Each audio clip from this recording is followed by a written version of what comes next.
on education. And tonight, I want to remind you that this is a public hearing. It's being recorded and broadcast on Comcast 8, Channel 8, and RCN Channel 82, and Verizon 1964, and online. Please silence your cell phones and other devices.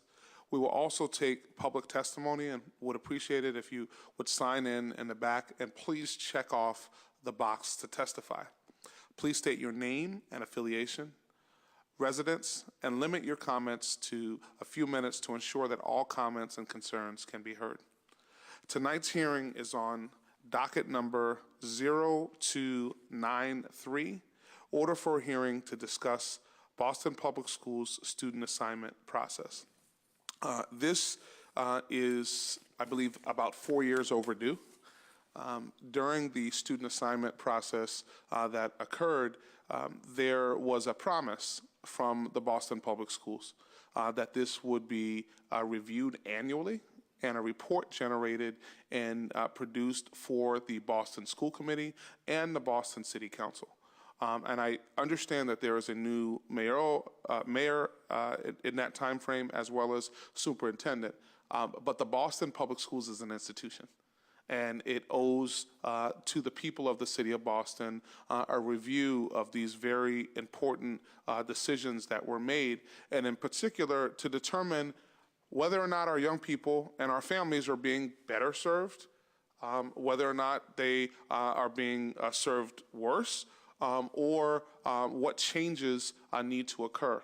One of the most important lapses in the EAC process that determined the home base was a lack of evaluation of the number of seats available in each neighborhood, in particular in level 1 schools. So although there is a basket of schools that is provided to families, we know that there are not seats in all of those highly chosen schools, and that is a critical component. And so tonight we look forward to dealing with these issues of the actual assignment process, the algorithms involved in it, how well it is serving the communities. But we also would like to hear about some of the administration's, how should I put it, connections with organizations around unified enrollment and the like that would actually affect the assignment process and the number of students in the Boston Public Schools, as well as where they go. So these are critical issues that I believe need to be addressed. And it is critical that the Boston Public Schools deal with these issues urgently. Parents have waited well over, and in fact, we probably have folks who started at a high school and may be graduating this year that we've waited so long. So I think it's really important and urgent that we deal with these matters tonight. And I do need to read into the record, as I have Monica Roberts come down, a letter from Anissa Asabi George. And it says, Dear Chairperson Jackson, I regret that due to a long-standing scheduling conflict, I am unable to attend tonight's hearing on docket 0293, BPS student assignment. This is an issue I am extremely passionate about and have addressed before the Boston School Committee. I plan on reviewing this hearing and look forward to any new information on this topic as we prepare for the end of this legislative session. In addition, and I do want to acknowledge my colleague, Tim McCarthy, who has also joined us from Hyde Park. This also an additional letter from Counselor Ayanna Presley Dear Mr. Chairman, I regret that due to a long-standing scheduling commitment, I will not be able to attend this evening's Committee on Education hearing regarding Boston Public Schools student assignment process. I want to thank the chair for hosting this important hearing to understand the impact that changes in the student assignment process has been on equity and access of high-performing schools across the entire city. I look forward to reviewing the tape and hope that the greater understanding of these impacts will make the council an even more effective advocate for high-quality education for every child. I will have my staff present at the hearing and will be reviewing the recording. Thank you, Councilor Presley. Tim, Councilor McCarthy, would you like to make an open statement? Thanks, Mr. Chair, and welcome. I'm here to listen. My continued discussion with public schools and my neighborhood continues to be, I can throw a paper airplane into the school across the street, but I got sent to Dorchester. So, it's the same issue we have every year, and unfortunately, it's been going on for a while, so I'm really here to listen and hope that the changes that have been implemented will continue to move Boston Public Schools forward. Thank you.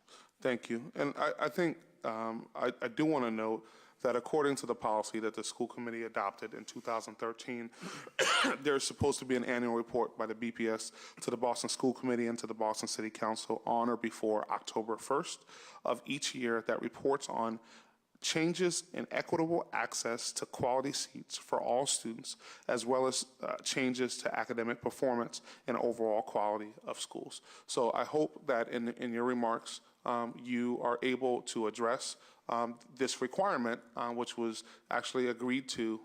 And I don't view this from the perspective of an administration change.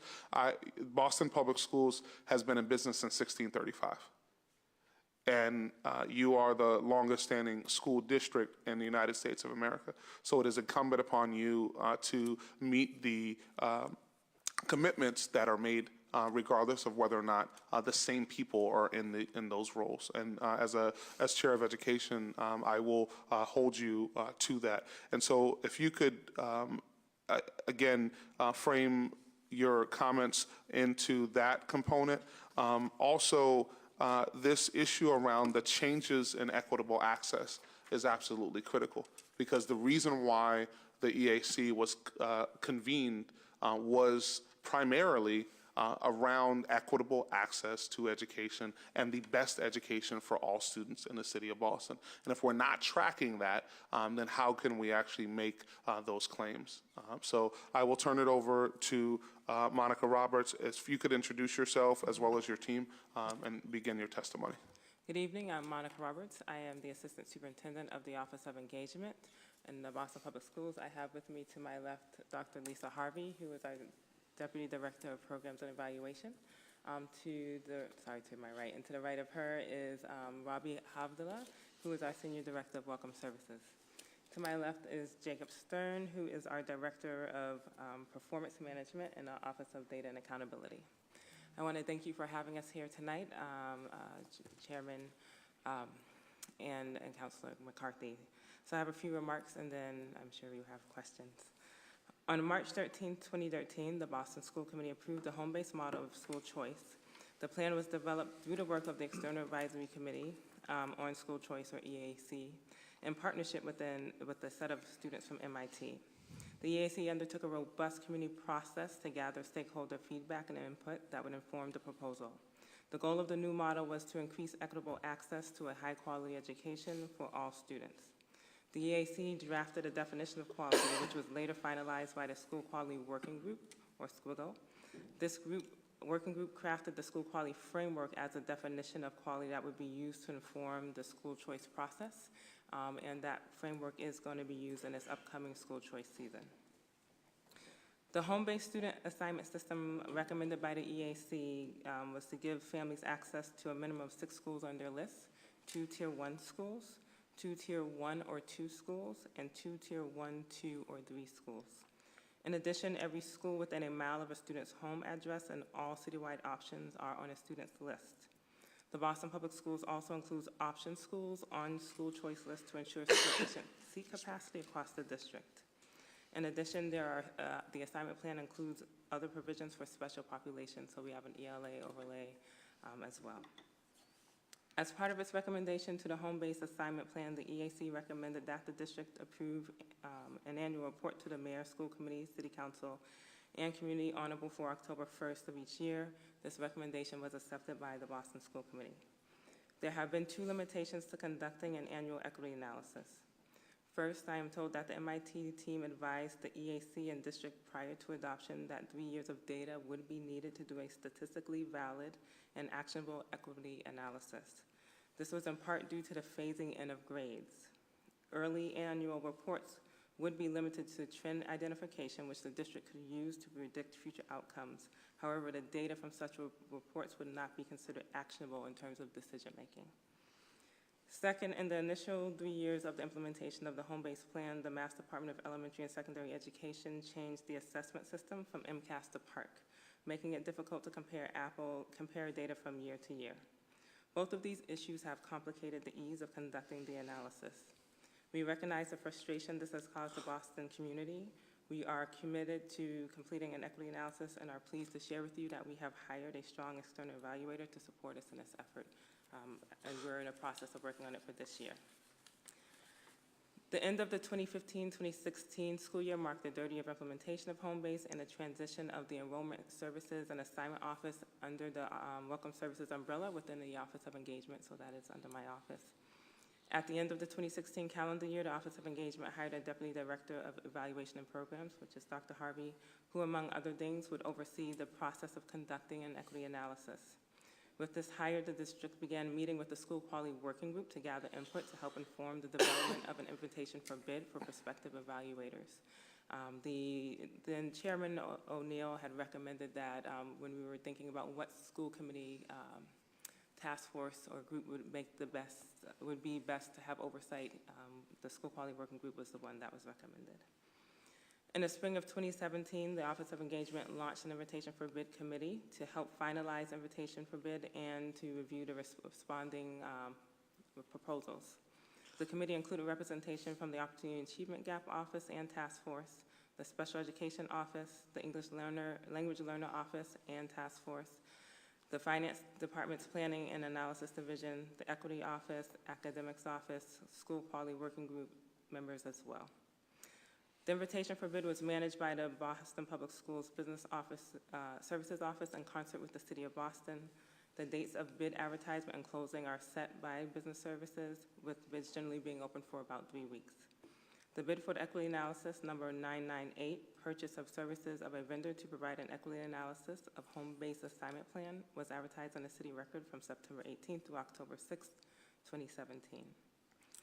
The Office of Engagement researched and received recommendations from prospective bidders from a number of members of the School Quality Working Group, the Home-Based Equity Analysis IFB Committee, as well as other BPS offices and independent parties.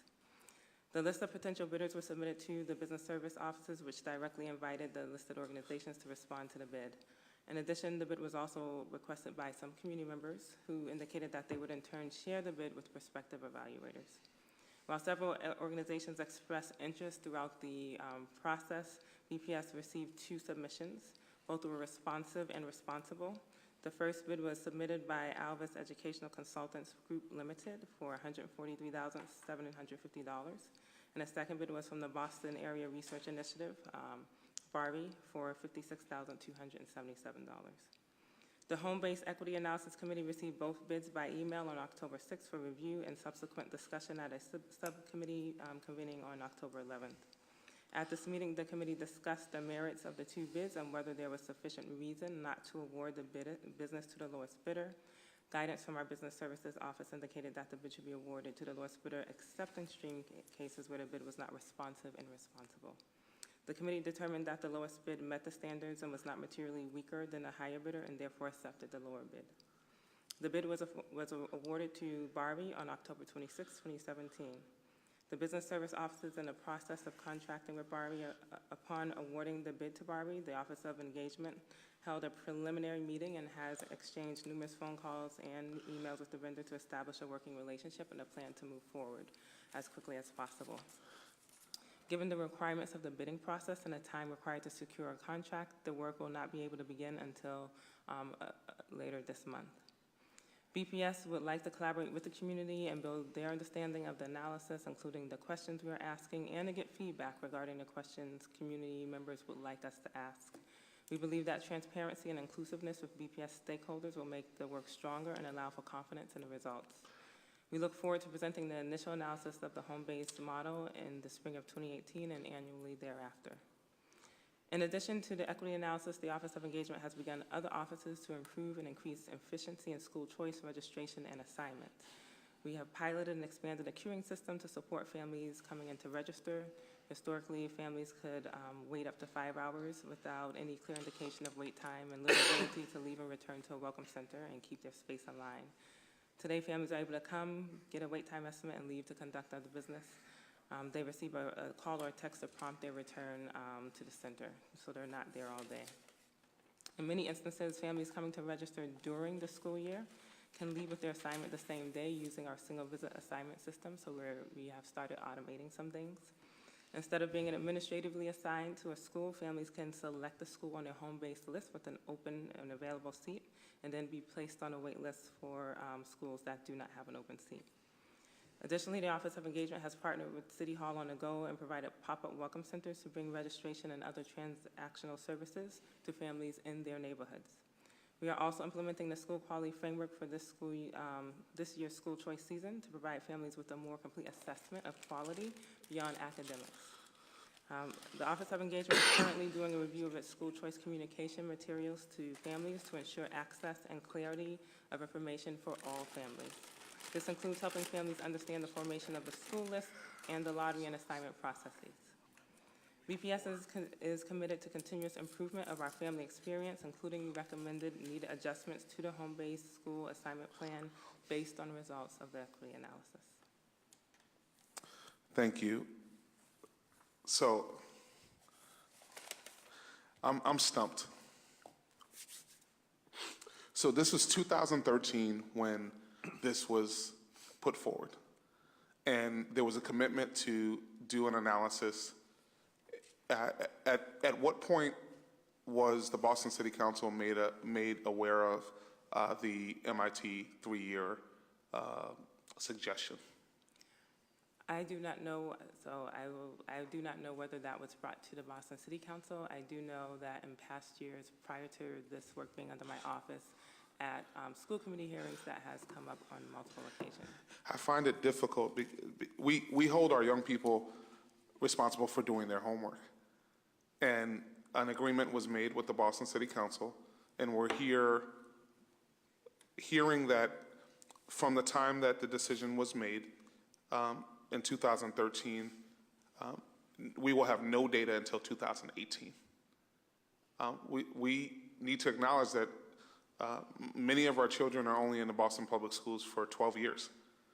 We are approaching almost half of the time that a young person would be in the Boston Public Schools to determine whether or not we may, because there's one possibility, which is that we could have made a really bad mistake. We don't know or have data, and I don't know that I buy the statistically significant component. So if we knew that the data was going to get better over the course of time, what I'm hearing is that the N of 1 year does not give us what we needed. You need an N of 3 years, but there is data that we could have had from year 1. And then there's data you would have derived from year 2. And then in the 3rd year, you would just need that 1 year of data, and then you could tell us what's going on. And so I think this process is absolutely flawed, that Boston Public Schools from day one, for something that you have a $1.2 billion plus budget, this is $56,000, and you're just letting it right now, and you won't be able to codify this contract until 2018. By the way, I won't be here in 2018. So that's how long that this process has actually taken. And so I think it's pretty frustrating and upsetting that, yes, there are modifications that have happened and changes to MCAS versus Park, Common Core, and all of those things that have happened. But we are not acknowledging the fact that parents were promised this, the community was promised this, and this organization, the Boston City Council, was promised this. So I guess one question, why don't we have this capacity in-house to do our own tracking? So in terms of doing an equity analysis? Yes. Okay. So I wouldn't necessarily say that we don't have the capacity in-house. I think one of the things from our perspective in terms of community trust around reporting, we would like to have a third party who is doing that work. I think one of the things that came out very clearly in recent meetings, or at least last year, was the concern that folks had about who actually did the equity analysis. And so I think having a third party who's doing the work, who is going to be liaison both with the district, but also having connections with the community is critical. Okay. And is it possible that the City Council can be provided with the actual algorithm used for the school assignment process? I'll have to take that back. I think that is critical that people, there's a knowledge gap and vacuum here, which is we are talking about something, and I'll tell you something, as much as I love the people from MIT, I didn't understand. Hey, maybe I should have gone a little bit further in math class, but we understood at the end when you were able to break it down into baskets and the like, but there's a great deal of math that is in the back end of that. And it also means that there are, what we know, are seats that actually go unfilled. And I know that there are kindergarten seats that, based on school assignment, this process means, and I'll take the Perry School, for example. One of the modifications that has not been made is that a great deal of the area around the Perry School that is part of their basket is in the water, and that has not been modified. And so there are actually seats across the city, and I'd like to hear if you have any information about those numbers that are unfilled, in particular with early ed or kindergarten seats. Do we know that? Do we have any information about that? We can provide it. We can provide it. I would like to say that the Perry issue is not just a catchment area issue. It's really when our system of tiering, if you look at what families get on their list, you have several schools in that area with the same tier. And that is actually part of, because Perry is a little further away than the other schools of families, and they all have the same tier, that is actually the challenge. So if it had shifted in tier, it would be included on more student lists. But I think one of the things that BPS, who actually is in a competitive environment, and I'll let you know, I actually have know of someone who recently got recruited from Young Achievers by a charter school. Right? Young Achievers is a pretty good school, and they're getting recruited. And what we also know is that those young people who go into early education seats stay with us for a good chunk of time.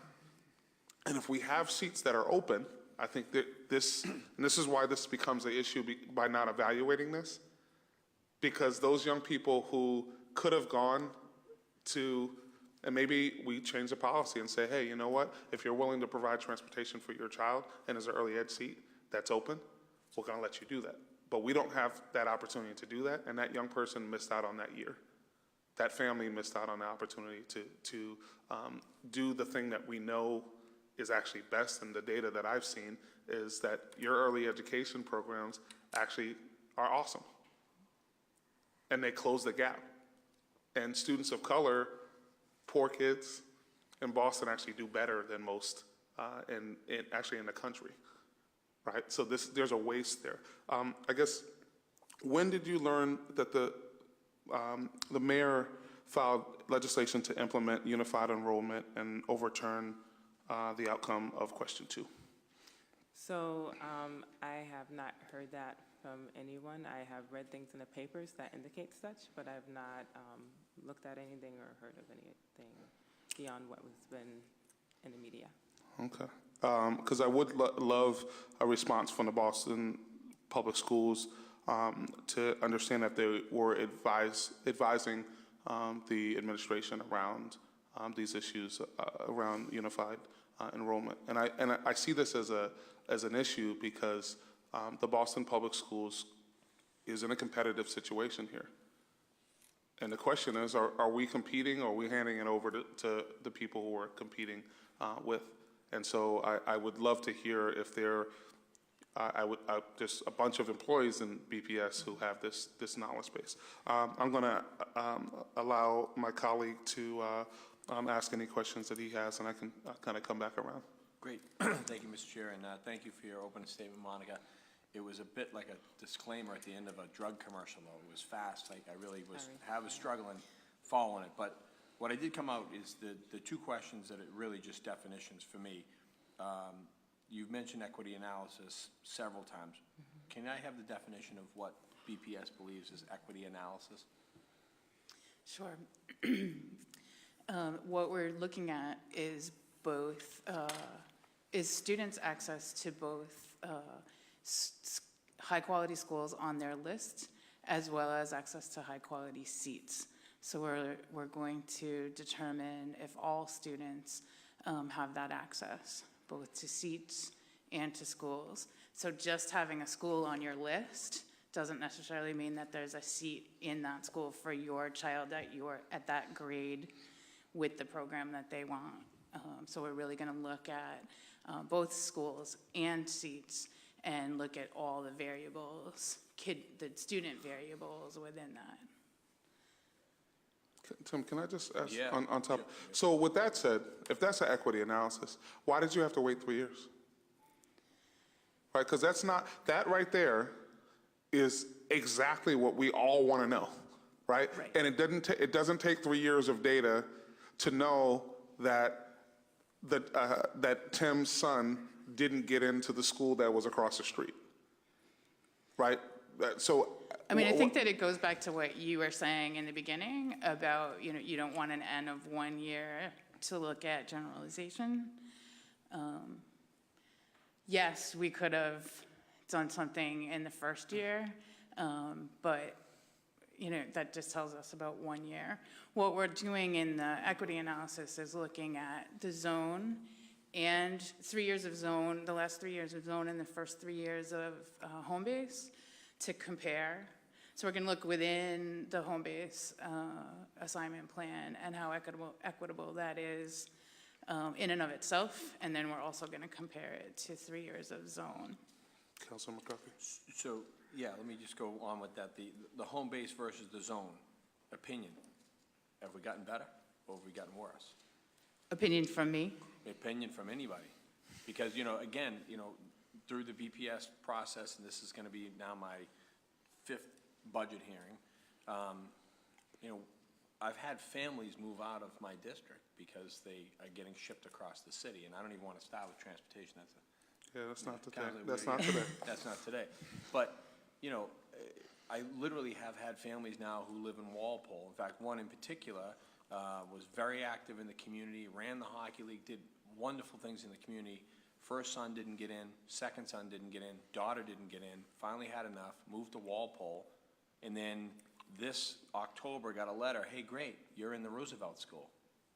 He's already if you read that email if you want to see frustration.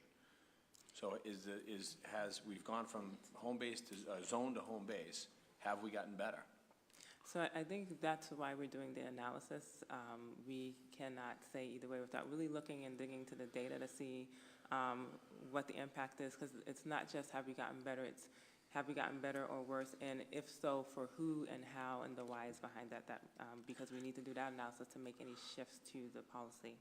I think the one thing I do know is that I believe 2 years ago, when the assignment office was under the operations unit, they did do a interim report to the school committee, and the evidence suggested that the goal of getting students closer to home did seem to be improving. So that was just preliminary data, but again, as we have a full and thorough analysis, we'll really be able to see what has taken place and how it's impacted our various student populations. Okay, and this is, you know, I'll give credit where credit is due. Council Flaherty pounds on this all the time, is that we hold seats for people and so they can make a decision. And I believe that Council Flaherty is right on target. Parents need to make a decision on, you know, I got into the match school, I got into the Channing school. I'm going to try out the match school for a little while 6 people on the wait list who want to get into the Channing right now. We don't do the match. That's not us. I know, but Okay. I'm saying like they've Oh, I see chosen- what you're saying. their kids have chosen the match school, but they hold the seat in case they don't like the match school. If the match school got you. snips them because they're I got you. low-hanging Okay. fruit, you know, we don't have Okay. this whole Okay. conversation. But now all of a sudden, the person who lives across the street from the Channing's waiting to get in. I'd love to go to the Channing. Great new principal. They're going in the right direction, but there's seats open, but I can't go there because somebody is at a different school. And then my last question for now would be the tier. What are your definitions of tiers? Are we talking 1, 2, 3, 4, 5? That's the tiers we're going So with? we have 4 tiers. There's tier 1, 2, 3, and 4. Historically, we've had a what we call the MCAS tier. This year, we will be implementing the school quality framework, which is a more multidimensional way of looking at quality. It was what was come up with by the School Quality Working Group in partnership with the broader Boston community. So if you have more questions about the school quality framework, Jake can answer some of those questions. I think my last, it would be more of a comment than a question, and I've said it before, and I'll continue to say it.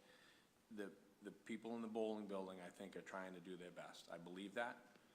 But when you're trying to run a school department from the bowling building, you need to get into the buildings. And I think the lack of communication with the principals and the head teachers is really ridiculous. And I was in Public Works for years.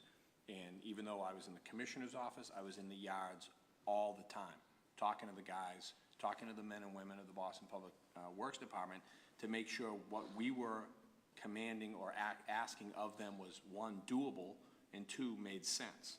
And I think that a lot of principals are getting very, very frustrated. I have many in my district, and they're, you know, autonomous seemingly units, but I find it hard to believe that we have several that are level 1s with a certain type of principal, and then schools that are failing with a certain type of principal, yet there's really no communication. You know, what makes Mildred Ave when the Payzant Award for investors and makes another school in my district slide? What's the common denominator? And that's the work of what the bowling building should be doing, I believe. Just like the Public Works Commission should be saying, why is District Yard 8 closing all their 311s on time and the district looks great and District 2 doesn't? What's the difference? What are we doing? So it's just more of a comment, but I think it's a management style that needs to be addressed, I think. Thank you. And I think you bring up a very important point.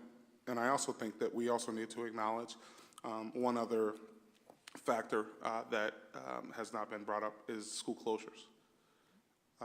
And so as one of the other factors in those 3 years has been the fact that Boston Public Schools has shuttered some of the schools, which means that there is a difference, one, in the transportation, right? So there are young people who, some in Tim's district, who are now don't have a school in walking distance and are going to have to get on a bus. So that's another variable that we need to look at. Now, has there been any change to walk to school preferences within the algorithm recently? No. Okay. And one of the things that my office fields often is that based on the housing crisis, parents who are often displaced, so they have to move during the school year, they're forced to move. Parents tell us that they lose their bus assignments. And so even though they may simply move around the corner, their school is still further than the 1 mile distance to qualify for buses. Doesn't this policy of removing bus transportation basically undermine the idea of providing quality seats for every family. And I'll tell you, and I have a parent who can't afford it, but has to send her daughter to school every day in an Uber, based on the late start of the school and her need to go to work. So your question is whether this particular policy impacts So the one, quality of schools? the policy existing, and then two, if we're speaking about quality, right? So this is a component. She's in a school that she chose. It was one of her top 2 choices. She got into the school.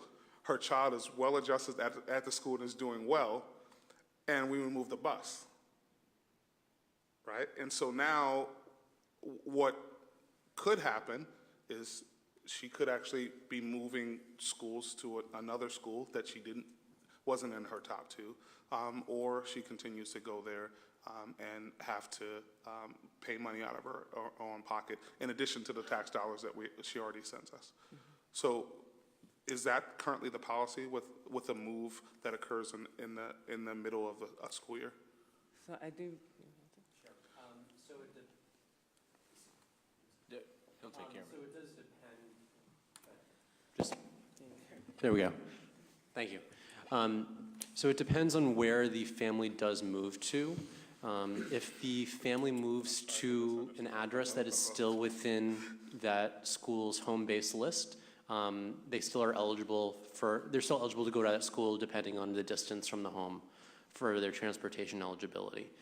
If the family does move to a new address where that school wouldn't be on their list anymore, in that case, we offer the family a list of new choices, which sounds like that family did have that option to, which does have high-quality schools, Tier 1 schools, Tier 2, and vice versa. But they also do have the alternative of staying at that school. We just can't promise that they'll get a bus. And the reason for that is, I guess in the extreme example of one family moved from one corner of the city to the other corner, we would then be, if we were to guarantee transportation, we'd be busing kids across 2 corners of the city altogether. And I guess the reality is, 2013, there were 1,500 homeless students in Boston Public Schools, and now there's over 4,000. So this policy doesn't apply for homeless students in I particular? absolutely understand that. Okay. But that's an indicator of where we are relative to the issue of the housing crisis, which means that our families, what percentage of students are eligible for free and reduced lunch? Is it still over 80%? It's 100% now. Okay, well, I understand we cover that, but it's generally been well over 80% of our students, and so this is a hardship. And if we're speaking about quality, this also means, from what you just said, that means you now try to hit the lottery twice, right? And the other issue that we know is that there's a basket, but there's not a seat at every one of the Tier 1 schools for the children who are applying, right? So that means that that is a hardship for that family. What I'd like to do at this point, since we have you here, I would love to bring down some of the parents and community members while you're here, and I'm going to have them line up on this side. And I would love for you to hear from them, because I think this is a really critical issue. This is late homework, and there are young people who are not so young anymore, not so little anymore, around these issues. And so I think between my colleague and I think there were some issues that we brought up, but I think there's some experts in the room. I find people who are closest to the problem to be the people who know most about the problem, but are most likely to have solutions for us. So I would like anyone who is not signed up here, I have Lauren Peter and Christine Langhoff. I would like for those 2 expert folks to come down, but if there are others, I would actually like for you guys to stay. And if there are others who would like to testify, if you could please come to the seats that are on our right. Oh, I'm sorry. We actually have new podiums in the back. I'm sorry about that. So these are, this is actually new for us. This is the first time I actually get to use them. If you want to adjust that upward. Is that on? And I believe it is on. Okay, can you hear me? Yep. All right. I'm Lauren Peter. I'm a resident of Roslindale. Again. I was pregnant in 2013 when this change was enacted, and my husband and I were going to buy a house, and everyone asked us, why aren't you leaving the city? Why would you put yourself through this? And we said, we love living in Boston. I work in the city. I'm in research. My husband also works in the city. He's starting a business here. And we decided to make an investment, and we thought, surely by the time our daughter reaches K1, they will have figured this out. Well, guess what? We're doing the process now, and we really don't feel like you have. We have many good schools that are available in our neighborhood. Most of them have 6 spots. There's no knowledge of whether there's sibling preference for those 6 spots. We're not very hopeful that we're going to get a spot. Again, it's K1, so we're not guaranteed, and we know that we're not guaranteed, but we're spending a lot of time. I'm sorry to interrupt you. I don't believe that we're catching this on the tape. Okay. So I want, if you can come and sit at these seats, because you have some very important testimony. Yeah. And if there are others who would like to testify, if you could come and sit at these seats. And if you could go right ahead. And you're definitely on, because there's a red mic there. So. Okay, do I have to start over? No, you can go. You can. If you can introduce yourself one All more right, time, just for the record. I'm Lauren Peter. I'm a resident of Roslindale, and I was pregnant in 2013 when you began the home-based system, and everyone asked us why we didn't leave the city, why we bought a house in Boston, and we said we love the city, we want to be here, we want to invest in Boston Public Schools, because I do believe that there are a lot of really wonderful Boston Public Schools, and I do believe that you are trying very hard. But I'm here to add my voice to say that please find a way to make the system work a little bit better. It's not clear to those of us who are parents, and I'm saying this as a college-educated white woman who speaks English as a first language. It's really not clear to us. We're baffled, we're terrified, and we're also really confused about how we're going to get our child to school and what we're going to do about before school and after school and all of these things. So there's a lot of moving parts. I guess I'm just saying, as someone who's entering this just as a K1 lottery, I know that there's so many other schools that we're going to have to make this decision about going down the line. Please make this process transparent for all of us, for all the parents, because we love our neighborhood and we want all of the people that love living in Boston and want to stay in Boston to stay here and feel like their children are getting a good education here. So, thank you. Thank you very much. Hi, my name is Christine Langhoff. I live in Dorchester and Upman's Corner. And I'm a Boston Public School graduate myself. I graduated from Hyde Park High in 1971, now closed. And 4 years later, I started teaching at the Woodrow Wilson. And the second year of school desegregation. And I'm also married to a Boston Public School teacher. He taught 32 years. I taught 36 before we both retired. Our 3 kids graduated from BPS. So we have seen this from all sides of the desk and all sides for many years. When I was in school, we were under the open enrollment plan where if there was a seat, you could go to that school, and that was the end of that. And then, of course, we had desegregation where the court decided. We lived through the 3 zones. My kids were in elementary school when we started the 3 zones, and we had many adventures. My twins in 1995 got an assignment to the Perry School where their older sister had gone to school, and one was assigned to full-day kindergarten and the other was assigned to half-day kindergarten. And both of us were teachers. So fortunately, the principal was able to work it out so they both went to kindergarten. But, I mean, you're not serving the parents of the city of Boston when that's what you have. And we're committed to being in the city. We've lived in the same home for 34 years. This is our city. We don't want to go away, but it makes people crazy. We lost friends, we lost neighbors. My family members, all of whom grew up in Dorchester, have all left the city. There's nobody in my family, in my immediate family, who stayed in the city because it's too crazy. You can't play a lottery with your kids every day. So even though I'm retired, I want my neighbors' children to have the same access because my kids have had a great education, and they're young people, they're finished college, they're out in the world, and what they say about their Boston education is that the diversity that they live through enables them to be more effective in their jobs. So that's not something we should give up because the school assignment process is insane. That needs to be fixed. And yet, it seems to me that there's a parallel universe that we've got here. So you have the surface where parents are saying, well, I need to know and I need certainty, and oh, you apply through the lottery. But we have other actors that are sub rosa. They're underneath where we don't see them.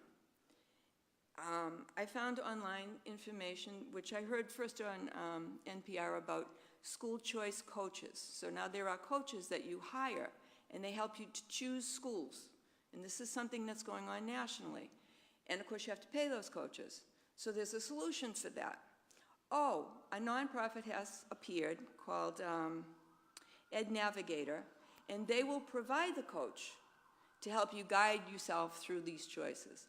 Well, the Ed Navigator is, and actually they've come to Boston. The Bar Foundation has given them a grant of $500,000 over 2 years, and the Boston School Fund has funded them $300,000 over 12 months in order to help parents in Boston choose their way through this rutted road called school choice. But Ed Navigator is staffed by charter advocates. They're not public school people. And this little business is, I don't think that they're actors for the behalf of students who are in public schools. In the two places that they've set up, the first is New Orleans, which has been an unmitigated disaster, and now they're cruising into Boston. In Boston, they go by the name of the Boston, let me just find what, they have a different name in Boston than Ed Navigator. Here it's called bostonschoolfinder.org. There's been no publicity about this, and these people dovetail with the unified enrollment goal because BAR, which is one of the funders of the Boston School Finder, wants unified enrollment. I don't understand in this city why we have charter schools, public schools, and Catholic schools proposing to put out one unified set of choices for students. My twins were in the 6th grade when the pedophile scandal broke about the Catholic Church. And there were parents standing in the schoolyard the day after that news broke in the Globe saying, well, I'm not sending my child to any Catholic schools. Well, no, I'm not going to send, that's not an option for me anymore for high school. I'm not going to do that. And yet, we're supposed to endorse a system that didn't take care of vulnerable children? Because it wasn't just at the school level. The people who are running these schools, the people who are in charge and are supposed to safeguard the children, did not do it. I can't understand why the Boston schools, who we're responsible for the safety of children in our schools, would actually combine with an organization that failed to secure children when they were the most vulnerable. So that's one objection I have to that. Charter schools don't have to take any student. Charter schools choose who they take. I know there's a lottery and they have seats, but they have all sorts of mechanisms that they use to push those students out. So I don't see how it's any benefit to our students in the public schools to combine for parents who are unaware of the differences among charter schools, parochial schools, and public schools. Most parents, like, as you mentioned, want the school where they can throw a paper airplane into, because that's how people live. So a parent is not going to choose a school. Many of our parents, I know, I've worked with parents for a long time. It's confusing, as Lauren said, to an adult, middle-class, educated, English-speaking person. Forget about people who are just struggling to work 2 and 3 jobs a day in a week to get by. They don't have time to do this nonsense. So they're very vulnerable, and then it makes their kids vulnerable. And you hand them a sheet where there's 10 schools, and they're going to choose the one that they heard about on the radio. I mean, Boston Public Schools doesn't advertise. These other agencies advertise. I don't know where they get money to advertise, but they do.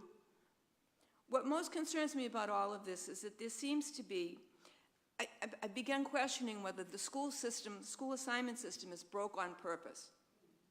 It's just so hard. Why should it be so difficult? Other cities do this. Why is it so difficult? And then the proposals that are floated are, oh, unified enrollment, charter schools, we'll combine with the parochial schools, we'll get these outside agencies to fund and funnel people into those school systems, into school choice, and show that as a benefit, because it's being marketed as, oh, well, that would be expensive for an individual to pay for a school choice coach. But the businesses are going to offer this to their low-income employees as a perk, as one of their benefits. If you look and see who sponsored it in New Orleans, it was all of these Hyatt hotels and other hotels. So they're talking about low-income workers. And they give the imprimatur that this is something safe. It replaces the public school system as the knowledgeable person about education, and replaces it with some outsiders who really, they're interested in something other than education. They're not educators. And we really shouldn't go there. Maybe there's an argument that could be made. It seems like the mayor wants to make the argument that we don't need a public school system. So maybe there's an argument that you can make in that direction. I don't know how you would possibly support that. But to have a hidden agenda is wrong. It violates democracy. Thank you so much. You're welcome.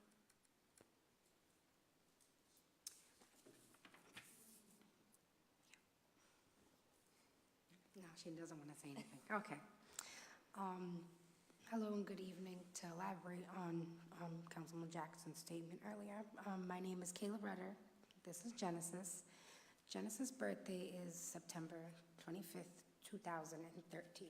So, as we all know, that means that she didn't get in, which is also part of the reason why she's here with me. I also have a lot of the same issues that a lot of the other parents here. I do struggle with deciding if I want to stay in the city or if I want to move out of the city. I do work 2 jobs as well, and it's really hard. We get up at 6 o'clock in the morning, we get home at 6, as opposed to before when we got up at 6 o'clock in the morning, we got home at about 8. I took the police exam in March 2017. I'm a human service worker, and I volunteer in the community at food pantries, and it's hard.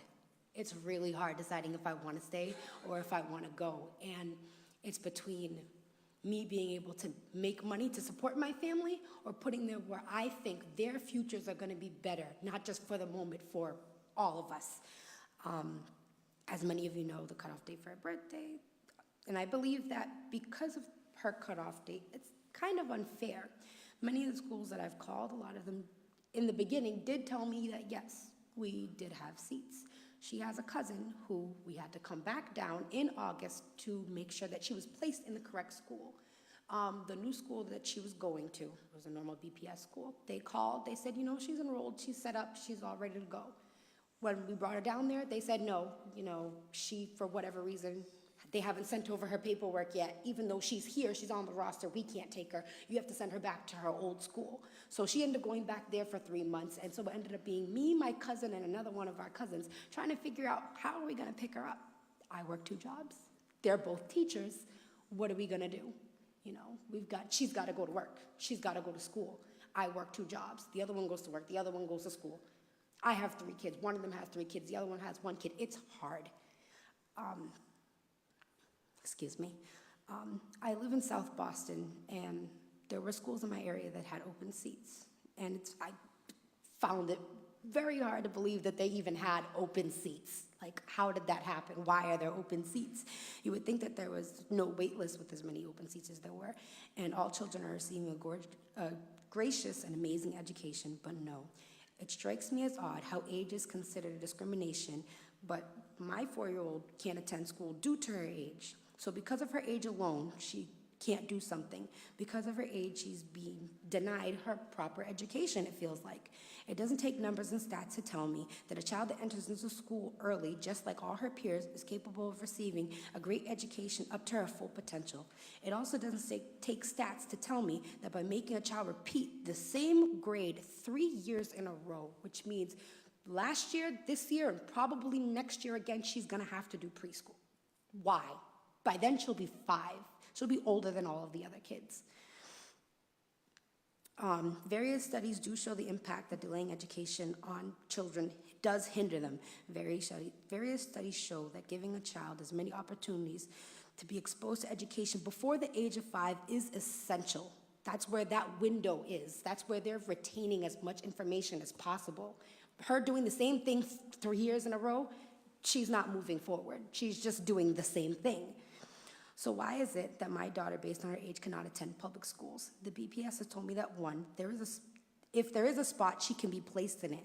Schools have told me that they have openings, and Dudley has told me that they are full. No one has openings. I wonder just how many of them have gone into these schools and pulled and adjusted numbers themselves to see these openings, which seems to be what was kind of discussed a little bit earlier, that if that data had been presented to the public at 1 year, 2 year, and not just waited until 3 years, it's kind of like waiting on hold. If somebody says, hi, we'll be with you in a minute, then you feel a little less anxious. But if you're waiting for an hour and nobody says anything, it begins to rile you up a little bit. This is the common issue that many parents face in the city. I was told they can't override the system to add my daughter even if there was an opening because of her birthday.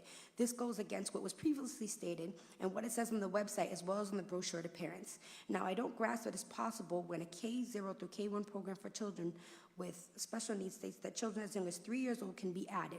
So my 4-year-old can't be added, but you can add a 3-year-old. And the only issue with that I have is that if you can overwrite the system for a 3-year-old, then you can overwrite the system for a 4-year-old if there is a seat. But when I called, they told me that there's nothing that they can do. It's a system error and that it has to stay that way. That doesn't make any sense to me either. The other upsetting thing is the denial to certain schools. As a South Boston resident, my school zone has K0. My daughter, my 4-year-old, was added to Roxbury and to Dorchester. That's way too far. I don't drive, and past experiences that about an hour and a half to pick up, not longer, and then drop off all of my other kids in Dorchester, and then to travel back to make it to get my other kids on time. It's completely unreasonable. I can't do it. And even if I were to hit traffic, there's no way.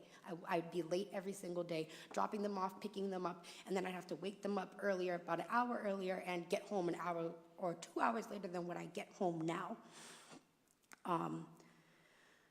And earlier in the year when I did call, the Haley School said that they did have openings. Now, currently, they probably don't, but they did before. Back to the thing about my cousin.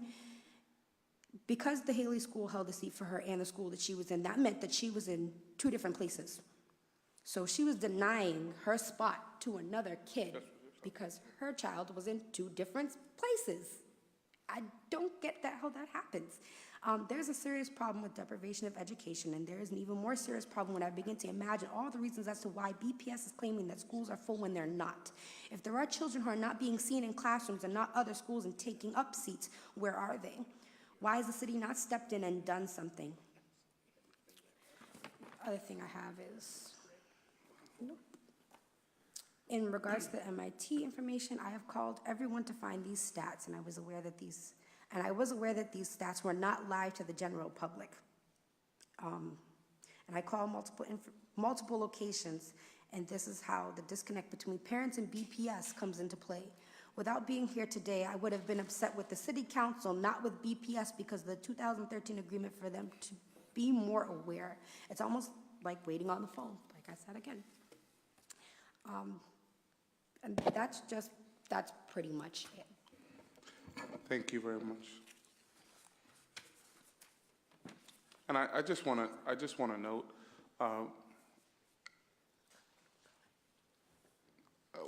this case and the connection with a family who is aggrieved based on this process. And the reason, one of the biggest attractions to any city or town are its schools. And as we can hear folks they're trying to stay here. They're trying to make it work.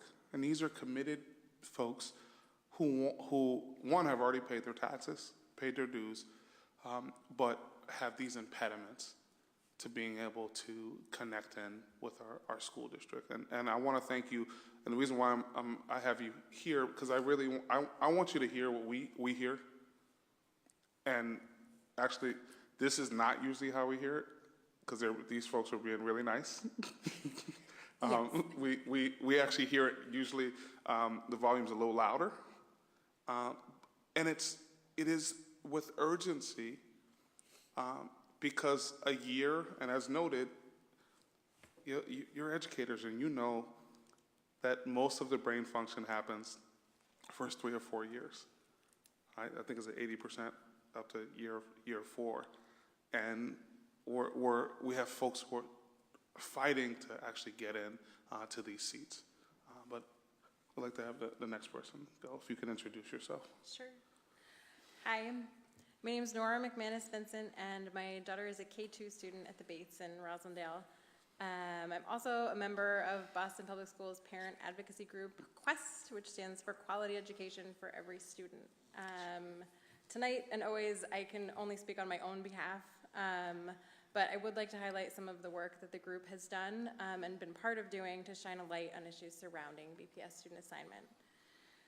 First, I'd like to take a minute to explain how it came to be that a few months into my child's being a BPS student, I joined an education advocacy group, because it's very much connected to the reason we're all here tonight. Like the other young moms who've spoken, my daughter was a baby, but we had just moved to Boston when the school assignment system was most recently changed. I don't recall even being aware of anything regarding BPS at that time. Over the years that followed, I've watched my friends with young children go through the enrollment process and slowly tried to build an understanding of how the BPS lottery works. In trying to figure that out, I also became curious about how today's lottery system came to be. My fact-finding efforts yielded a good deal of things to read about the desegregation era in the schools, but I found very little about why students are assigned through the current home-based lottery system and how students were assigned during those intervening years. Through some other education advocacy work, I ended up connecting with some parents who were members of QUEST, and it was from them that I learned that 4 years after instituting the most recent iteration of Boston School Assignment Policy, this home-based system that we now have, the city had yet to make good on providing the inequity analysis as they had agreed to do annually. I learned that this annual equity analysis was part of the original proposal of the External Advisory Committee, the EAC, that developed the home-based system and had been agreed to by the school committee before the home-based system was ever implemented. The EAC explicitly outlined the district's responsibilities, recommending that the district should prepare an annual report to the mayor, school committee, city council, and the community. The report should be available to the public on or before October 1st of each year. The report should include data and analysis outlining the impact of new student assignment system on all student populations. We're here tonight because to date, no thorough analysis has been done.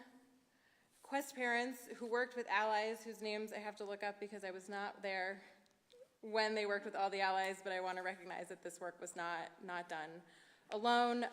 The Black Educators Alliance of Massachusetts, BEAM, Union of Minority Neighborhoods, UMN, Mass Advocates for Children, Coalition for Equal Quality Education, Boston Parent Organizing Network, the Citywide Parent Council, SPED PAC, and a multilingual PAC representative who helped Chinese parents navigate BPS, South Boston in Acción, and Project Right are among some QUEST allies who also were very engaged in working on the advocacy during 2013. That was a long list of people, sorry.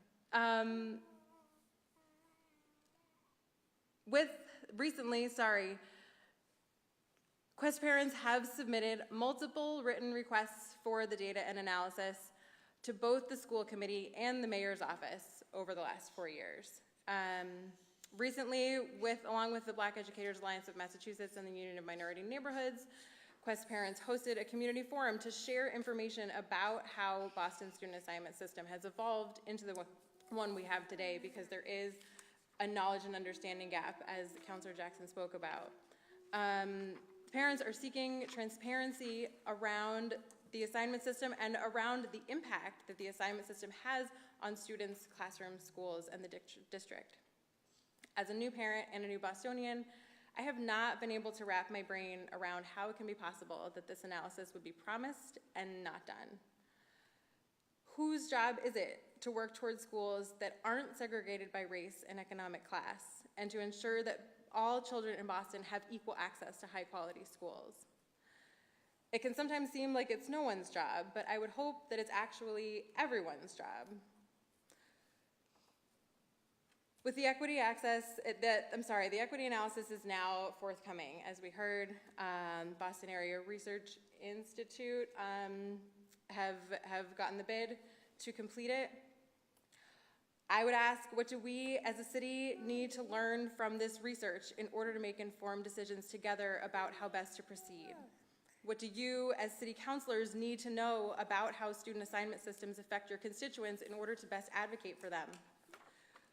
We can hope that when the study is complete, it includes the information we need, or we can ask that it does. I would urge you to consider yourselves, city councilors, education committee, and other city councilors. I would urge you to consider yourselves stakeholders in BPS and advocate before the analysis is done. I would also urge all of us to zoom out. If the analysis of the home-based system is done, and let's say it determines that families have the same amount of access as they did before under the 3-zone system to quality schools, do we stop there? Was that enough? As a parent, I have to do better than telling my children that racial and economic segregation, that opportunity and achievement gaps are out of my hands. As your constituent, I implore the City Council to find concrete ways to do better. Examining the way that Boston assigns students to schools is an opportunity to do just that. Thank you.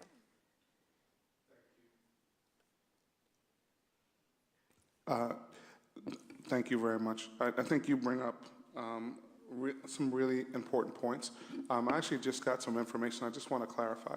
So I'm told that there was supposed to be an annual internal report that looked at this equity gap, and then there was going to be a 5-year study. Is that what the EAC stated, the EAC agreement?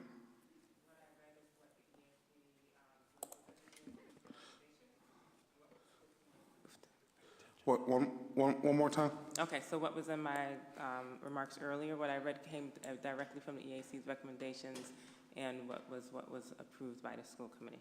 So the EAC recommendation was that there would be an annual report. Yes. Was there any information about aggregation of a 5-year study? So I would have to go back and look. I do not recall seeing that in what was adopted by the Boston School Committee. That is the document that we would use. Okay. And I guess one other question from what Nora brought up was, is there a component around racial segregation that you are going to actually look at? Because I think it is absolutely critical, in particular with Boston's storied history in this space, that we actually look at whether or not the current home-based system actually makes for a change there or resegregation of schools. I think one of the different components versus 1974 is the demographic of the school district is very different, but I think it's really critical to look at what this has done in terms of the diversity of our schools. Is that a factor that is being explored? It absolutely is. Okay. And I guess one last component, I think it's critical whether we're on this side of the table or on that side of the table, that we hold the district to account and we hold elected officials to account around what we want to see, right? So we're hearing, and I guess the question would be, is the contents of the RFP, is that in a place where everyone can see? And so I guess we got a couple of things that we want to make sure that people know. One, the RFP, the specs of the RFP need to get to the city council. And also, I hope they are placed in a very apparent place on the website. In addition, did we get an answer? The algorithm, I would like that sent to the council. Yeah, well, And also, I believe that it should be publicly available so people know what and how this lottery system actually works, which is absolutely critical.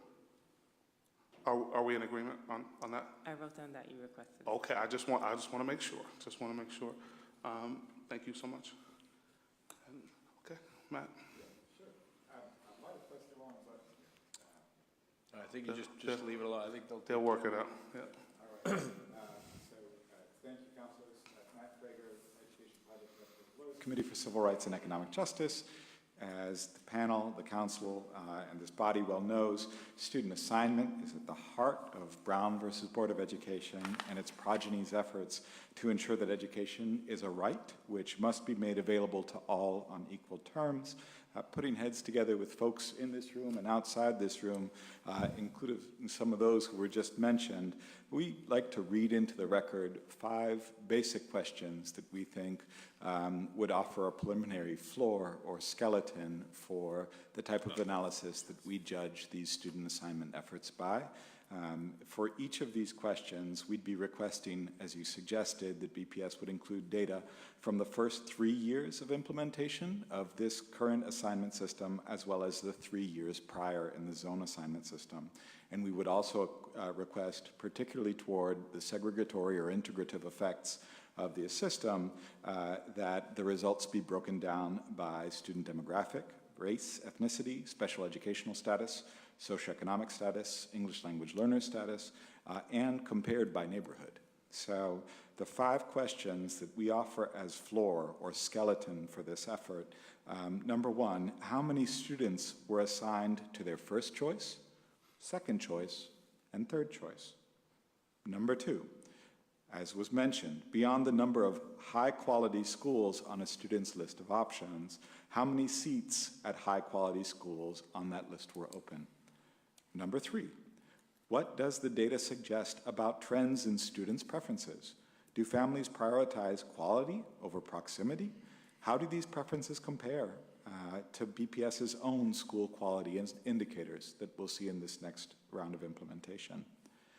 Number 4, for each school organized by quality tier, how has its student demographics changed? How many students listed it first per seat available? And number 5, how have more recent changes to student assignment impacted the results? For example, removing or adding strands at schools, closing schools, amending ELL and special educational overlays, etc. So these are the 5 basic questions that we need to hear to make sense of, look, this student assignment work is the heart of this, right? It's the heart of Brown, and Brown wasn't about access to white people. Brown was about access to quality, right? And that's the same thing that BPS heard from across the board from parents and communities as this assignment process waged on back in 2012 and 2013. And it's a call that we maintain today. Thank you very much. My turn? So, Hi, I'm Latoya Gale, and I'm a member of a lot of organizations here in Boston, but first of all things, I'm a parent. And so I echo what Matt said about things that I would like to see in the analysis, but as a Black parent, I don't think that I'm gonna see much changes in the demographic of Black children in schools. I think what I'm gonna see is a difference in where white people are sending their kids to school, to be honest with you. And when I think about quality and I think about school assignment, the problem is not really school assignment, it's the hit or miss quality. I shouldn't have to worry about where the quality school is. I should just know that the school is quality. That's the bigger problem, more than how we're assigning our kids. The problem is that there's not enough schools that people consider quality schools. And I also want to correct Ms. Langhorn or Langhoff that was here when she was speaking about Boston School Finder and Ed Navigator. They are not connected. And as a parent, when you're talking about how many choices and how much information is out here, when you have people who are putting information out that is not factual, it just confuses more parents. Because as a Black parent, I know that there is not equitable access to the type of information that helps me choose what a quality school is or not. You shouldn't have to, it shouldn't be based on how much education a parent has, whether a child has a good education or not. That's not fair. If we're talking about America and you want your next generation after you to do better than you, it shouldn't be based because a parent had a doctorate or they didn't have a high school diploma. Their child should still be able to go on and do whatever they want. You shouldn't have to work magic to decipher things. It should just be there. So I wanted to correct that. And I do appreciate that you guys are doing this now. And I know that because we have so much school choice complicates things, right? I'm not saying that we shouldn't have school choice, but in fairness to BPS, school choice complicates things. And just as a parent, if I just knew the quality was there, I knew whatever choice I had would be quality. Mm-hmm. That's it. Thank you. Did you? I just want to quickly, Toya, you made an unbelievable point, and that gets back to my original point, is we now have 46 schools at a level 1, 46, which is, what? 1 and 2. 1 and 2. Okay, one and twos. So the question continues to be, out of 128 schools, what, give or take a couple, why is, again, back to your point, how can you have the Roosevelt, which is a level 1 or a level 2, the Philbrook, or if you go into a school like the Russell School in Dorchester? How can they be level 1? What is the ingredients that are making them level 1 and making the Mattahunt and Mattapan? I'm missing a meeting tonight about that school, but what makes the Mattahunt almost get taken over by the state and we have to reinvent the school? And why is the school right down the street, Mildred Ave, a level 1 winning awards? And that means people have to get boots on the ground and get into the classroom and ask the teachers and the principals, what is the recipe you're using to make your school better, and how can we coordinate? If you have 128 silos, you're never gonna get a successful system. And to me, I'm not in the schools every day, but to me, it seems like there's not a lot of communication between schools, sharing information, and the bowling building, which is not sharing information, they're giving information. And there's a difference between communicating and just giving. And I think, the bowling building needs to take a more of approach of a coaching role of how do we work with you players to make a better team, not just dictate what goes on, because I don't think it's working in the class, and clearly it's not working in the classroom, and that goes back to Toya's point.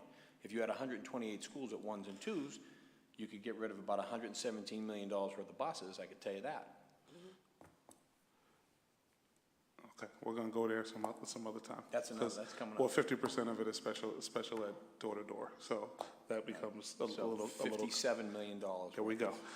But I think one of the other pieces that Toya does bring up is that if parents had confidence that and actually Tim brings it up too, if every one of the Boston public schools is level 1 or level 2, we're competing. And people aren't opting out. Well, you see the passion of parents. I mean, Nora the kids go to the Bates School. Bates is an awesome school. I'm there all the time. Yeah, and I think the other piece that is also a factor that's a responsibility on this side are resources.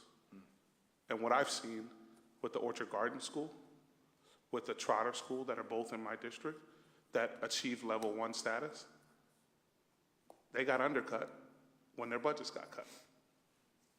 And then you're made to do what parents have to do on a regular basis, but they rob Peter to pay Paul and figure things out, and then we see schools, instead of staying at a high level, they end up falling down. And so I think there's a component in looking at and this is, again, someday I want BPS to actually tell us what you really need instead of the conversations that we have here when you come and tell us, oh, we're going to make do with what we have. I think it does need to be looked at also from a 1, 3, 5, and 10-year perspective from an operational budget. So we actually have information about what should happen in 3 years from now, 5 years from now, and there's not a crisis every single year, which will begin again in April about the cuts that need to occur. But I want to thank you so much, and I want to thank you for your advocacy with. I don't even know how many organizations you're involved in, but I see you at literally every meeting. I want to thank you for that. Thank you. Donna? Hi, everybody. My name is Donna Bivens, and I'm here today as a citizen and a resident of Roxbury. My connection, I'm not a parent. I think it's very important to say I'm not a parent.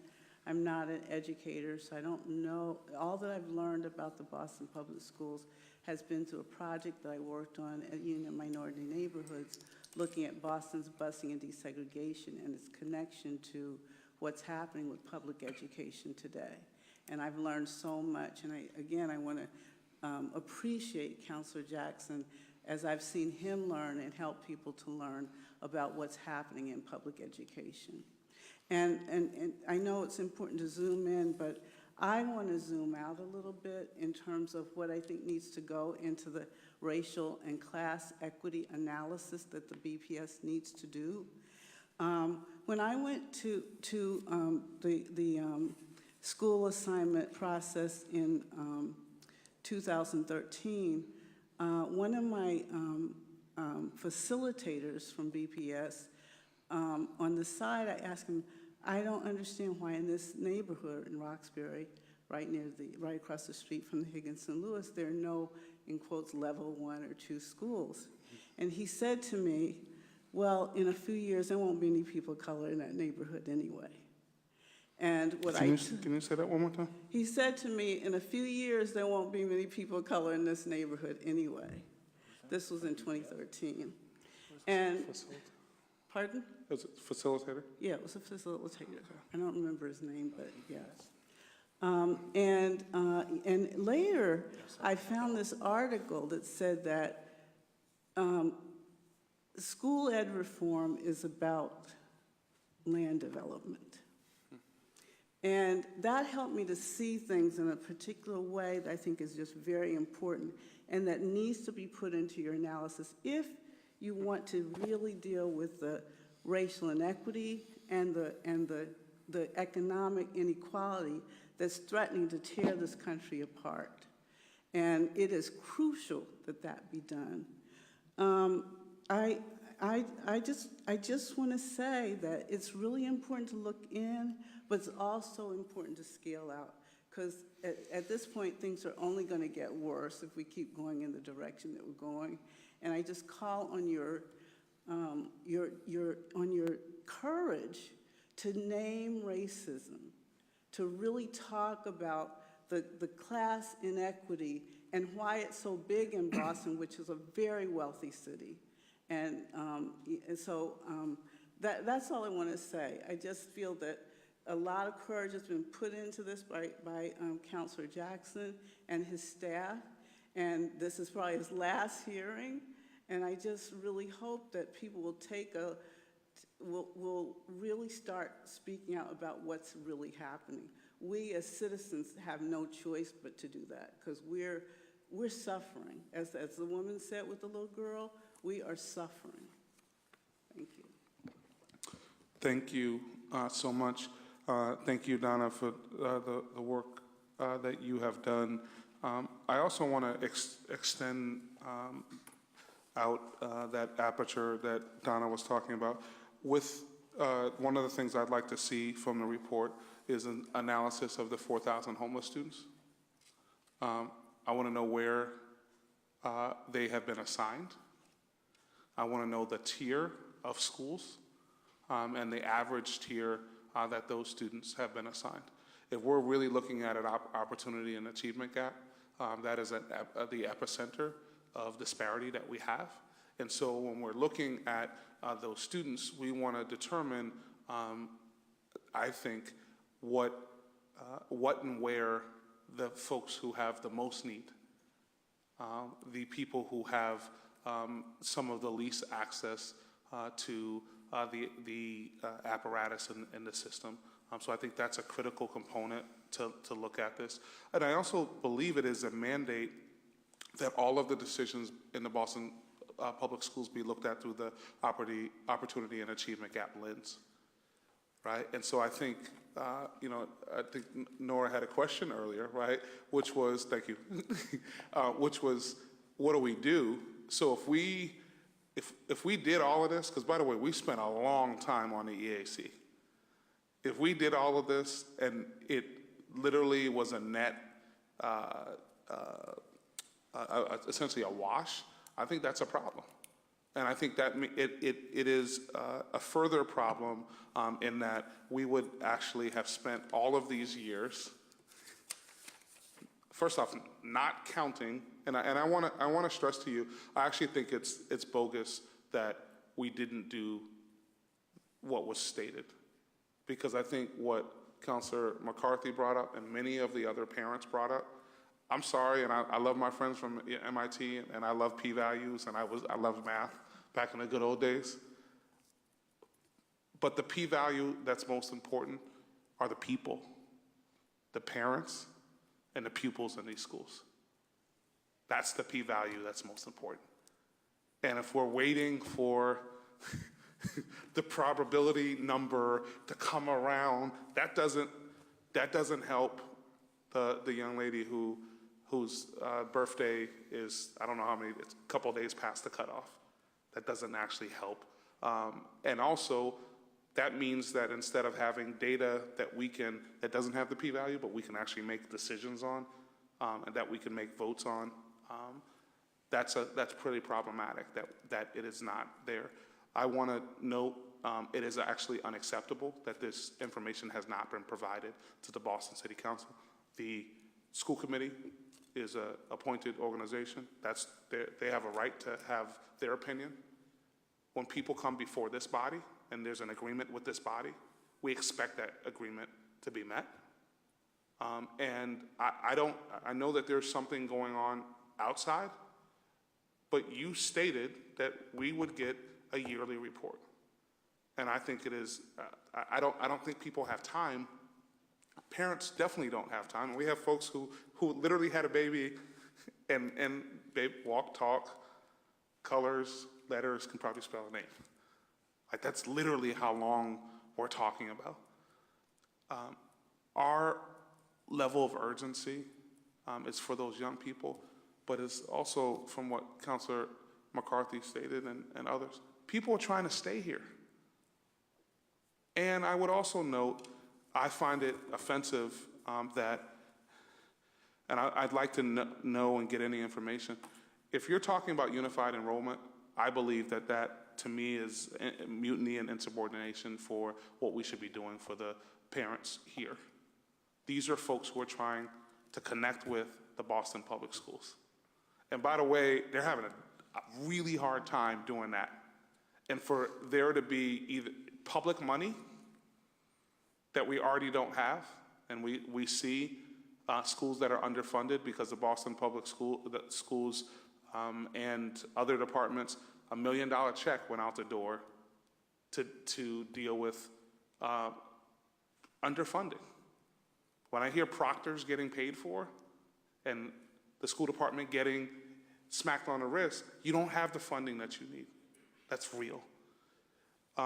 All of that said, I think it's important that the Boston City Council understand and know what the school department has done relative to unified enrollment. Can you let us know that? Yeah. And also the Boston Compact? So I can, yes. So there have not been any conversations about unified enrollment. I am on the steering committee of the compact on behalf of Boston Public Schools along with some of my colleagues. What we have been focusing on is cross-sector opportunities where we can learn from one another. So we've been doing professional development. designed to support our teachers across the sectors and learning from each other. We are looking at closing the opportunity and achievement gap and looking at each of the sectors, the work that's doing, what's going well, how we might learn from one another. We've been looking at issues of transportation together, so there is a lot of cross-sector learning. We are not currently having any conversation about unified enrollment. We haven't, since I've been on. But the reason why this is an issue, because there is state legislation by Mayor Walsh around this issue of unified enrollment and changing the rules. And that is a problem. You have limited resources.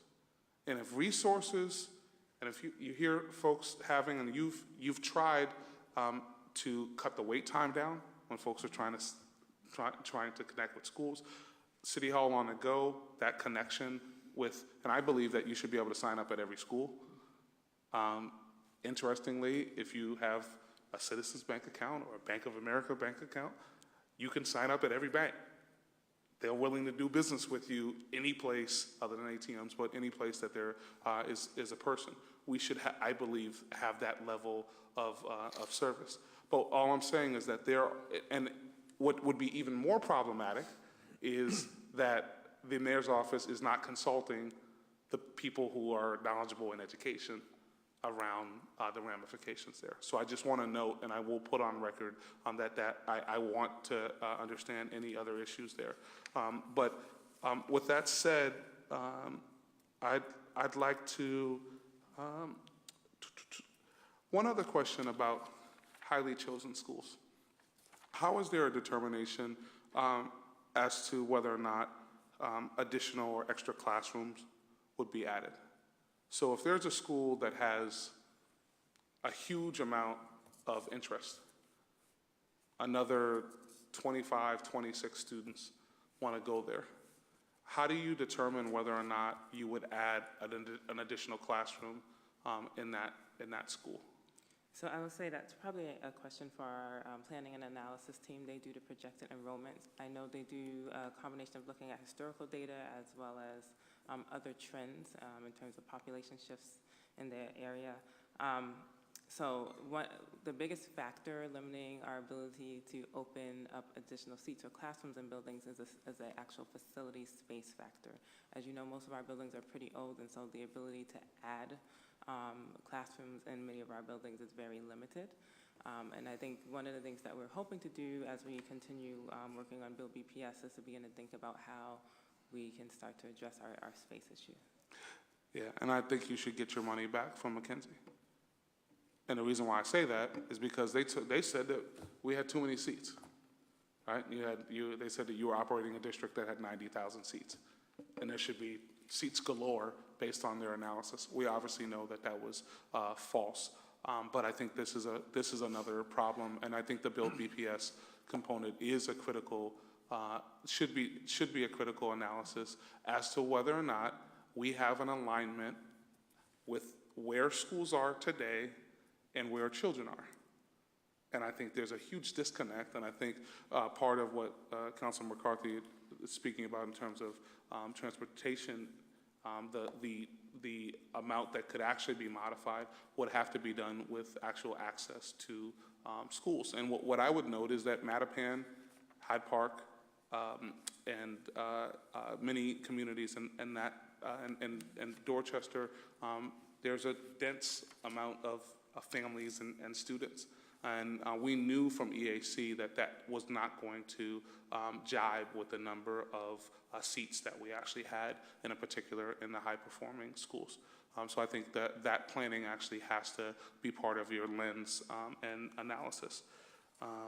Are there any other individuals who would like to testify or have their voice heard on the record? Councilman McCarthy?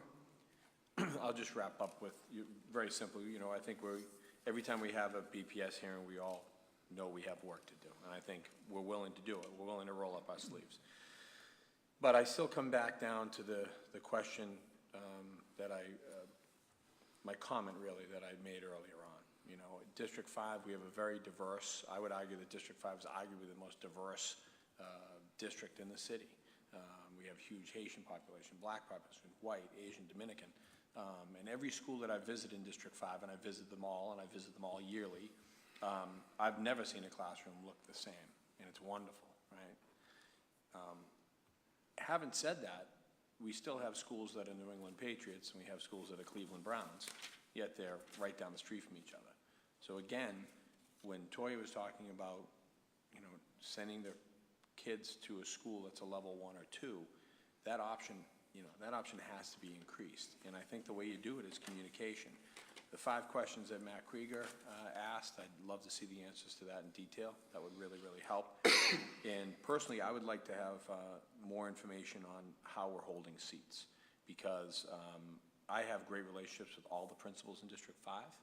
I also have relationships with people who aren't in District 5, so I'm not giving any principal away. I don't want to rat anybody out. But I know that there's seats open, and they're holding them, whether it's because somebody hasn't pulled the trigger on it, or somebody's waiting at a charter school and wants to see if they like it, or maybe they're at a Catholic school and they want to see if the parents can swing the tuition, whatever it is.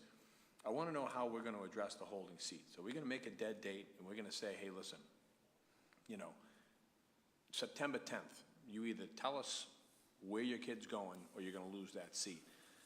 You know, I have 2 boys myself. Education is the most important. We're actually applying to colleges now for my second guy, and that's a whirlwind enough. You know, if you really want to, I mean, I can hear the frustration in BPS. You know, you should try the FAFSA. If you want to really get aggravated, try FAFSA. I almost lost my mind during that. But, you know, education is so important, and the parents care so much. And I always say that, you know, I believe there should be more parent involvement. That's something that teachers and principals should be working on constantly. That's something that Councilor Jackson and I talk about all of the time. Having said that, we really need to find out if I'm waiting for a seat and I know there's a seat there, how come my son or daughter gets on a bus and goes 45 minutes away? And we're not going to just talk about BPS transportation, we're talking about transportation in general. I live in the Reedville section of Hyde Park. It is far away. And if I leave my house at 8 o'clock in the morning, I won't get in here till probably 9:20. And I've worked for the city for 25 years, and I would argue that nobody knows the city as well as I do. I can go through Mission Hill, I can cut through Brookline, I can cut through, I know all the cut-throughs. It doesn't matter. It's an hour, regardless. It's an hour. And I have all of the buses that are in Reedville, and I'm not going down that road. But all the buses are in Reedville. The farthest point away from, literally, you could hit a golf ball from the Reedville bus yard into Dedham, and you don't even have to be a good golfer to get there. And yet they all roll out and roll back. Kids are coming in school late, half an hour, 45 minutes at a time, with no fault of their own. And it's because we can't fix an easy problem. And I know, you know, Councilor Jackson said all kinds of great things about MIT. I don't know. I'm not really sure about MIT yet. Maybe we should have just gone to UMass Boston and maybe got those kids who went to Boston Public Schools to do it. But that's a whole other thing. Sorry, that's cheap shot. But anyway, we all have hard work to do, and I'm looking forward to these answers, especially as we wrap up this year and get into preparing for budget season. These are questions that need to be asked as people are waiting for good school assignments. So, thanks. Thank you very much. I again, I want to thank you for your work, but I also want to hold you to your word. And parents, the voters who put us in this role, expect us to hold you to your word. It is critical that these annual reports actually get done, that this information is reported regularly, transparently, and with integrity out to the community. This issue of racial segregation and the effects of racial segregation based on these changes that we have not actually explored, the look that we have a requirement to look through the lens of the opportunity and achievement gap, an analysis of our most vulnerable students, those 4,000 homeless students. How are they being served? Where are they being assigned? And are they doing better or worse than we have looked at before. A sharing of the algorithm. So we're 3 year. We have young people who are all ready to go to school, and we don't have a broad scale sharing of this algorithm. And I'll tell you, it's very difficult to build trust when there's secrecy and information being rationed. That's not a good way for people who literally, are trying to do the most important business that I would submit to you gets done in the city, which is educating our young people. I also believe that it is critical that the Boston Public Schools, Mayor Walsh's office, be transparent about what's happening with unified enrollment. If this disjointedness actually serves to undercut and make it seem purposeful, by the way, that legislation is being filed at the State House and folks from the Boston Public Schools are not knowledgeable, up to speed, or able to testify on that. And information that is required based on our agreement that you have with the Boston City Council has not been given for the past 3 years. It is my expectation that a $1.2 billion organization that has the most valuable people in the city in its walls and under its auspices actually do right by those folks. And I would also say urgency is our friend. Dragging our feet anymore means that we actually potentially are doing harm because we don't know that this is the best or the right way to go, because we actually have not looked at what has gone on here. So with that said, I believe, and Ron, I want to make sure that we captured the ask that we have. It is my expectation that those get to us by next Wednesday, and actually hopefully by next Tuesday, because next Wednesday is our last City Council meeting of the year. And again, 3 years, and I'm going to have to be a teacher right now. You're way past the due date. I've had that conversation many times in my life, but you're way past the due date, and we absolutely need that information urgently so that we can make the decisions relative to budget and the resources that will be needed in the future. Thank you very much. Do you have one? Yeah, just would like to put a plug. So this Saturday, December 9th, we are having our Showcase of Schools. All K-12 schools will be in one building at TD Garden. For families who are looking at Boston Public Schools, please come out, come learn about the great programs we have available. We have buses taking families from various locations, and also our new registration guide is available, which we hope provides some clarity on our assignment process. And lastly, thank you for having us. We look forward to coming back with our equity analysis, really talking about the impact, but also really looking at the other policies that are not a part of home base, but that you heard some about tonight as well. Okay, thank you very much.